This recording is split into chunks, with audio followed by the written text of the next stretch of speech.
Crónicas de espanto. Es domingo y el terror no puede esperar. Dispóngase a sentir una invasión escalofriante, atemorizante, terrorífica. Agregue usted el adjetivo que usted quiera. Aquí estamos para hacerlo sufrir y gozar. Comenzamos.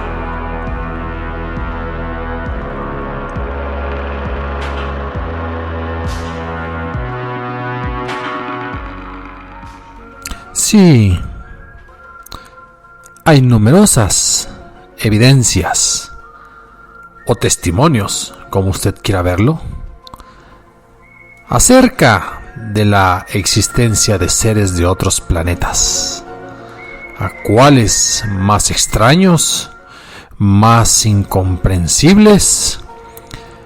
La mayoría de las personas consideran que con lo que tenemos en nuestra esfera azul basta, que es tan grande el espacio y tan distantes otros planetas que la posibilidad siquiera de tener visitantes de mundos lejanos es remota.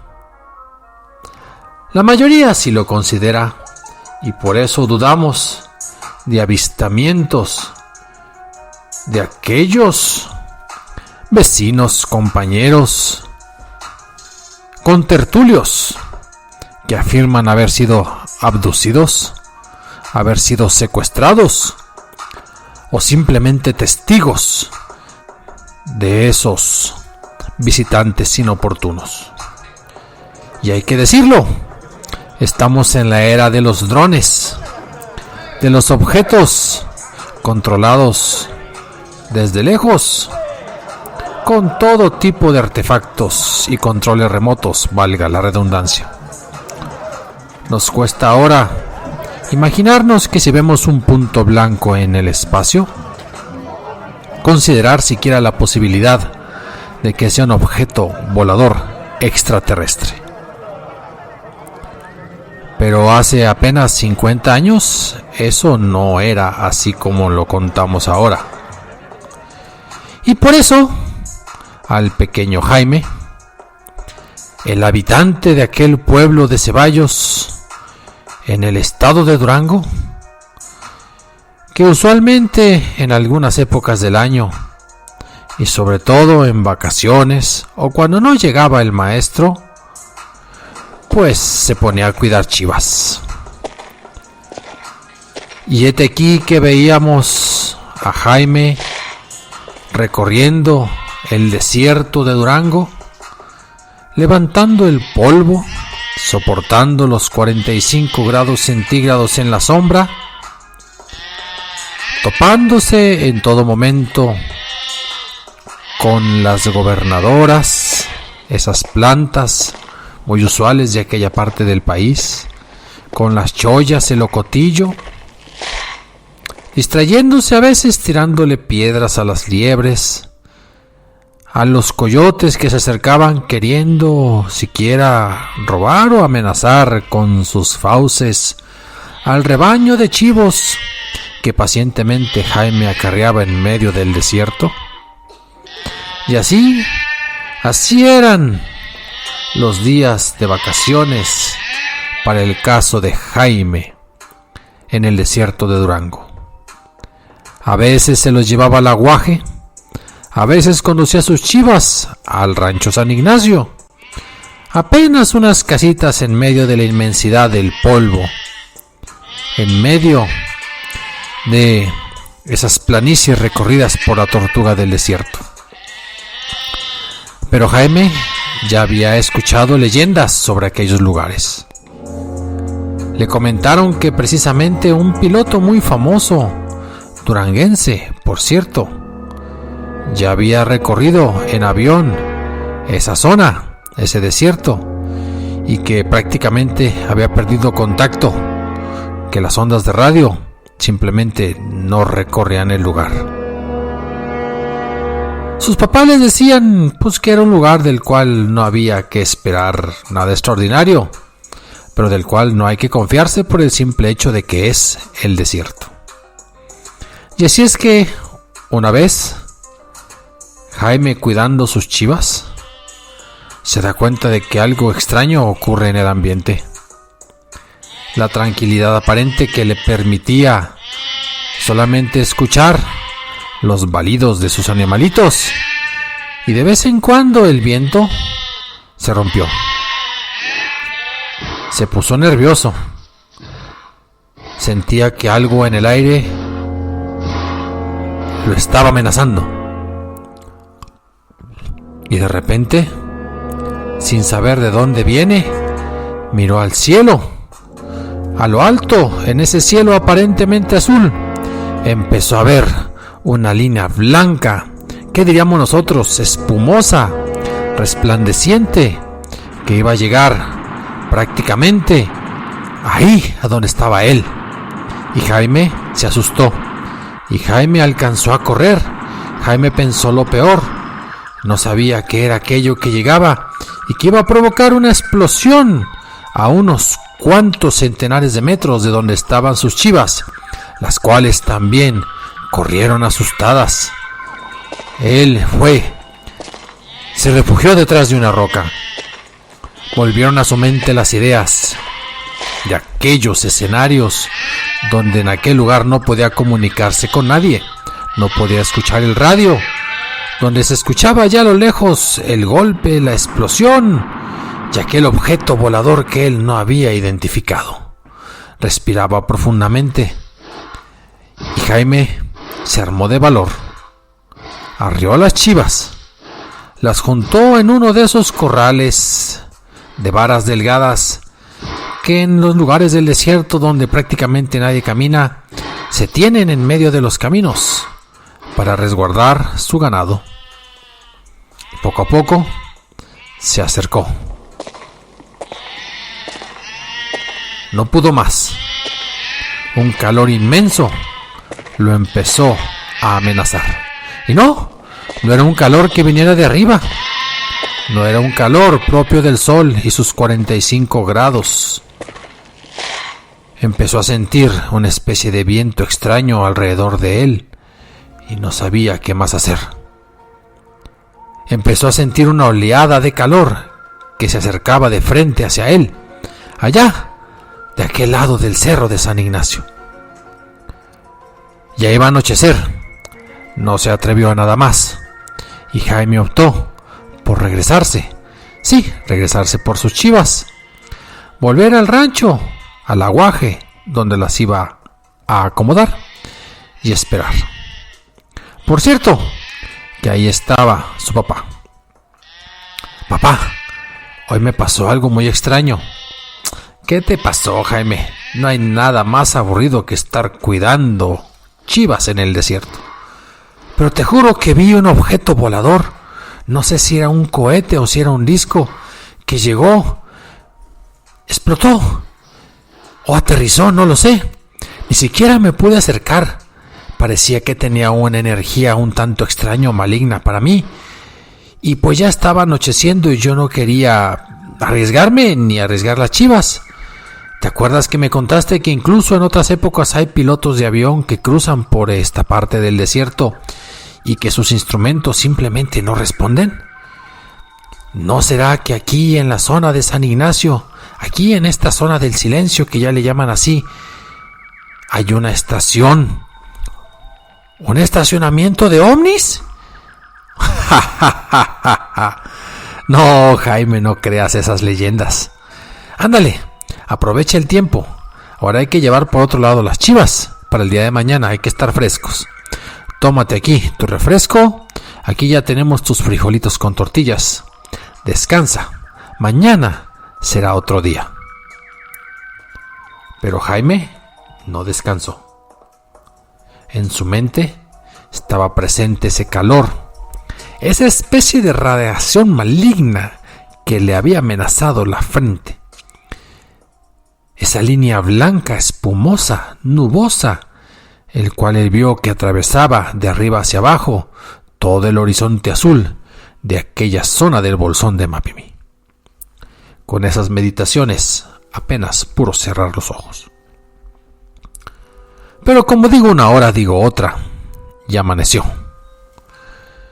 En medio de las pesadillas, en medio del miedo, se levanta, se echa agua en la cara, se cambia, se pone los pantalones y los tenis propios para andar por en medio del desierto, para recorrer ese camino rodeado de gobernadoras y de chollas, de arena pegadiza, y comenzó a acarrear sus chivas.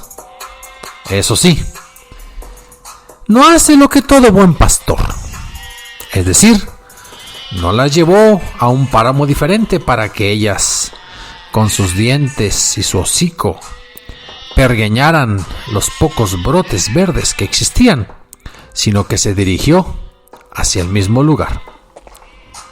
Volvió a acomodar las chivas en el corral temporal. Las dejó ahí. Y armado él, pues, de una manta para soportar el sol inclemente y de su sombrero de palma, recorrió el camino que había recorrido, pero ahora de mañana. Se escondió detrás de una piedra. Y ahora ya no estaba la radiación, no la percibía. Ahora percibía sonidos, se diría humanos, pero apenas inteligibles. Era un tono de voz más bien bajo. Y no sabía si estaban hablando en un idioma extraterrestre. Aquello no era español lagunero, como en Chihuahua, pues, o como en Durango. No, señores. Trató de acercarse a otra piedra, así escondido, porque él veía movimiento y escuchaba motores. Y pensó otra vez en los extraterrestres. Y pensó que iban a invadir su país, su tierra querida. Alcanzó a asomarse por la parte alta de esa roca. Y ahora sí, lo que vio lo consternó por completo.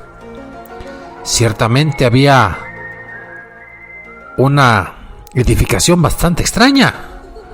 Algo parecido a un avión, pero diferente, más gordo. De la cual, de su vientre, de su parte inferior, empezaban a salir personas. ¿Personas? No sabría decirlo porque estaban cubiertas con una suerte de traje completamente laminado, color aluminio. No veía su rostro porque simplemente una especie de visera cuadricular ocupaba el espacio de la cara y de los ojos en específico. Se movían con lentitud. Traían en medio objetos semidestruidos. Y se escuchaba un zumbido propio de una radiación que le sonaba a lo mismo que había escuchado la noche anterior.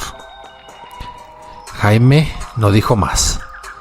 Contemplaba a esos duendecillos de tamaño muy parecido al de los seres humanos y cómo se movían con cierta gracia, aparejada a su lentitud, por en medio del desierto, y acarreaban cosas y las llevaban a esa panza de ese objeto volador parecido a un avión, pero bastante extraño.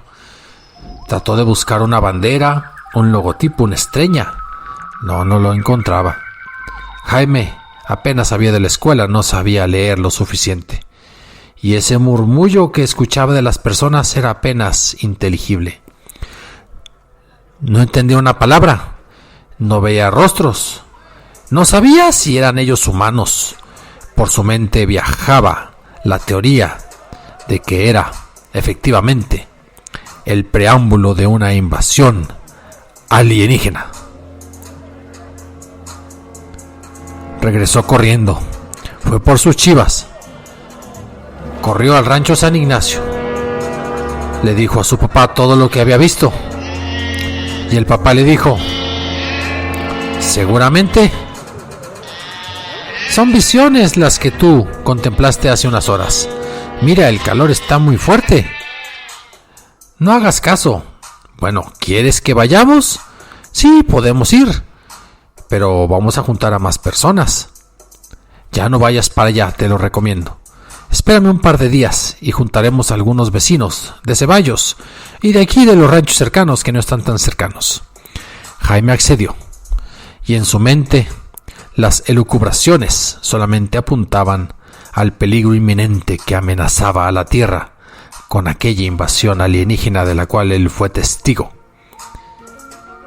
Y pasaron un día y otros 2, hasta que otros 8 compañeros del papá y de Jaime, amigos y vecinos, se armaron de valor y salieron del rancho San Ignacio con el rumbo al cerro donde en sus inmediaciones había ocurrido el fenómeno presenciado por Jaime. Iban caminando, iban echándose porras, iban avisándose de lo que encontraban en el momento. Y así transcurrieron los minutos y las horas. Y llegaron a donde dejaba las chivas Jaime. Y siguieron hasta las piedras donde Jaime se había escondido. Y cuando llegaron al lugar, para su sorpresa, no había absolutamente nada. Extrañado, Jaime decía, ¿no es posible? No hay restos, no hay rasgos de nada. Y empezaron a caminar. Y efectivamente, todo parecía como si hubieran barrido. Sí, se veían algunas hierbas quemadas, pero metales, objetos, hoyos o cráteres, nada, en absoluto. Solamente los resabios de una especie de pista para despegar, una línea blanca que recorría de norte a sur aquello que era el área del impacto. Empezaron a burlarse de Jaime, empezaron a quejarse y decían, ¿a qué nos trajiste? ¿Qué es esto? No es nada. Es más, no sabemos si ni siquiera el ejército por aquí hizo un descenso de emergencia. A lo más. Y tú nos sales con cuentos de trajes espaciales, de hombres plateados, de caminares fangosos, de radiaciones, de calor que no viene del sol. Vámonos de regreso. Al final, Jaime tuvo que dispararles el chesco a cada uno de los voluntarios. Con sus exiguos ingresos, que ahora serían prácticamente inútiles porque se gastarían en la excursión, Jaime nunca quedó tranquilo. Él siempre creyó que algo había ocurrido, que era una explicación más allá de lo que ellos contemplan. Y quedó la leyenda de los ovnis en la zona del silencio, de los hombres extraterrestres que posaron en ese lugar, del loco Jaime, que así le llamaban, y de sus cuentos de aquel cuidador de chivas que ya falleció para la fecha en que se narra esta historia. Pero si ustedes me tienen paciencia, me permitirán que les cuente algo más acerca de esta leyenda. No hemos terminado. Vamos para allá. Pues resulta, mis estimados escuchas, que no muchos saben que en el año de 1969 cayó un meteorito. Un meteorito que trae material allende el sistema solar. Quizás por eso le llamaron el meteorito Allende. Y se empezó a correr la voz de que la zona del silencio era un lugar de aterrizaje para naves extraterrestres. Y allá para el año de 1970, un experimento, una prueba de la NASA y de los norteamericanos, tuvo como víctima a Jaime y a los habitantes de la zona del silencio. Así es, en 1970, un misil se les escapó a los científicos de la NASA. Atravesó la zona del silencio, literalmente. Algunos dicen que vieron una bola de fuego, pero el cohete Athena, que fue el que cayó, estaba siendo probado en el desierto de Nuevo México, más de 600 kilómetros al norte, y ellos habían calculado que ese misil iba a caer por otro lado. No fue así, para nada. En la base estadounidense de Green River en Utah se había movido el misil para pruebas más al sur, y el misil perdió el control. Así es, y en lugar de aterrizar en el objetivo previsto, se fue 600 kilómetros al sur y cayó en la región del desierto de Mapimi. Inmediatamente fue transportado un equipo de especialistas a recoger los restos del cohete.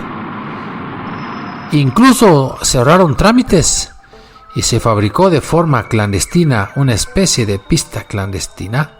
Válgame la redundancia, operación secreta, acciones clandestinas, y el único testigo de esto fueron algunos habitantes locales, los cuales afirman que vieron la bola de fuego.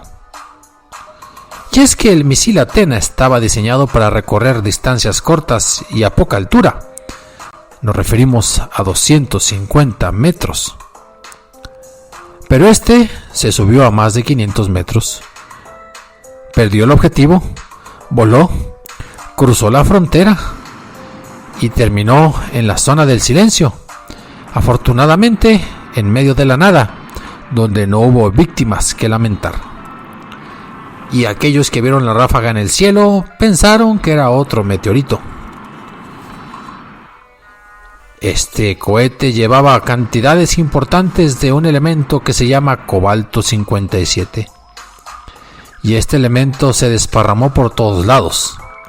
Y aunque los científicos le pagaron a algunos mexicanos que les ayudaran a rescatar los restos del misil y a recoger la tierra radiactiva, parece que se les escapó por ahí un cuidador de chivas que estaba por ahí merodeando, y que con su imaginación y los miedos naturales y los presentimientos empezó a generar la historia de la zona del silencio. Y así es que yo he visitado la zona del silencio. Soy testigo de que no se puede escuchar el radio. Soy testigo de que las brújulas se pierden, se vuelven locas. Soy testigo de una noche estrellada increíble como pocas que he visto en mi historia breve de campamentos y asentamientos e investigaciones. De lo que no he sido testigo es quizás de lo que Jaime afirma ocurrió en su vida. De ver hombres en trajes extraños, de ver objetos voladores no identificados, curiosos y exóticos. Y muchos siguen en la búsqueda de cualquier base para ovnis de otro lugar del universo. Escriban, apunten, opinen, quieren ser patrocinadores, escriban a crónicasdespantocero@gmail.com. Yo agradezco que me escuchen y que le hagan like o me pongan estrellitas. Nos vemos el siguiente domingo.